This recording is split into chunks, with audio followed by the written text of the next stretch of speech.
নমস্কাৰ। বাস্তুশাস্ত্ৰৰ এই কেইটা নিয়মে আপোনাৰ ঘৰখন সুখ সমৃদ্ধিৰে ভৰাই তুলিব। প্ৰথমতে ঘৰৰ যি পানীৰ টেপ আছে তাৰ পৰা বন্ধ হৈ থকা অৱস্থাত পানীৰ টোপাল পৰি থাকিব নিদিব, নহ'লে ঘৰত আৰ্থিক সমস্যা হ'ব পাৰে। ঘৰত কেতিয়াও ভঙা ফুটা বাচন ব্যৱহাৰ নকৰিব।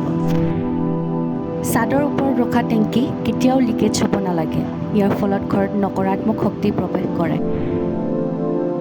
বাস্তুৰ নিয়ম অনুসাৰে ঘৰৰ মন্দিৰ নিৰ্মাণ কৰিব, লগতে পূজা ঘৰত এখনতকৈ অধিক ফটো বা মূৰ্তি নাৰাখিব।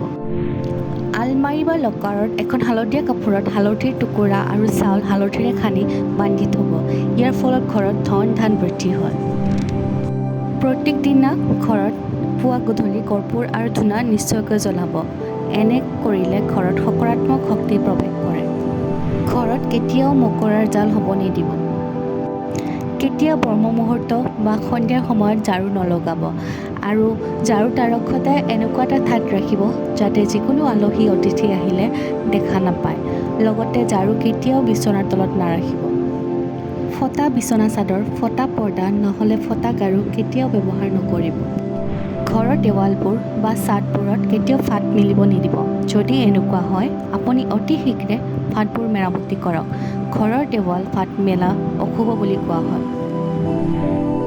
বিচনাৰ সন্মুখত আইনা কেতিয়াও নলগাব, কাৰণ শুই থকা ব্যক্তিৰ যদি ছায়া আইনাখনত প্ৰতিফলিত হয়, ইয়াক অশুভ বুলি কোৱা হয়। নিজৰ শোৱনি কোঠাত কেতিয়াও ভগৱানৰ ফটো বা মূৰ্তি নথব।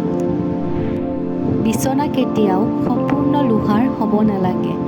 এই আপোনাৰ স্বাস্থ্যৰ ক্ষতি কৰিব পাৰে। ঘৰৰ দৰ্জা, পৰ্দা বা বিচনা চাদৰ জামুৰ ৰং বা ক'লা ৰং আৰু বেঙুনীয়া ৰং ব্যৱহাৰ নকৰিব। ৰবিবাৰে কেতিয়াও তুলসী মাক জল অৰ্পণ নকৰিব। ঝাৰুত কেতিয়াও ভৰি নলগাব। লগতে ঝাৰুবোৰ থিয় কৰাই নথব।